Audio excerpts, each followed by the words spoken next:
Hello மக்களே, நான் doctor Harish பிடி. இது உங்கள் சுபர்வில் பிசியோ கேர். இன்று நாம் பார்க்க போவது என்னவென்றால் நீ ஆர்த்ரைட்டிஸ் பற்றிய சில பொதுவான தவறான நம்பிக்கைகள். மித் 1, முழங்கால் வலி வந்தால் முழுக்க ஓய்வுதான் நல்லது. இது தவறு. முழுக்க ஓய்வு என்றால் மசில் பலவீனமாகும். சரியான எக்ஸசைஸ் தான் ஜாயிண்டை சப்போர்ட் பண்ணும். மித் 2, இந்த வலி வயதானவர்களுக்கு மட்டும்தான் வரும். இல்லை, இது எங்கேஜில் கூட போஸ்டர் ஒபிசிட்டி இன்ஜுரி காரணமாக ஓயே வரலாம். மித் 3, சர்ஜரி தான் ஒரே சொல்யூஷன். அது எல்லோருக்கும் தேவையில்லை. பலருக்கும் பிசியோதெரபி, ஸ்ட்ரென்தனிங் எக்ஸசைஸ் மற்றும் லைஃப் ஸ்டைல் மாற்றங்கள் மூலம் வலியை குறைக்கலாம். மித் 4, படிகள் ஏறக்கூடாது, நடக்கக்கூடாது. முழுக்க தவிர்க்க வேண்டிய அவசியம் இல்லை. சரியான டெக்னிக் மற்றும் கண்ட்ரோல் ஆக்டிவிட்டிஸ் தான் முக்கியம். மித் 5, பெயின் இருந்தால் எக்ஸசைஸ் பண்ணக்கூடாது. கரெக்ட் இல்லை.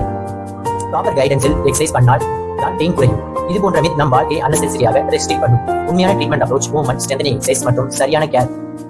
உங்களுக்கு நீ பெயின் இருந்தால் இக்னோர் பண்ணாதீங்க. இயர்லி ஸ்டேஜில் பிசியோதெரபி எடுத்துட்டீங்கன்னா நல்ல இம்ப்ரூவ்மெண்ட் இருக்கும் மற்றும் கிடைக்கும். இந்த பாட்காஸ்ட் உங்களுக்கு பயனுள்ளதாக இருந்தால் ஃபாலோ பண்ணுங்க, ஷேர் பண்ணுங்க. நன்றி. ஆரோக்கியமான வாழ்க்கையே சிறந்த வாழ்க்கை.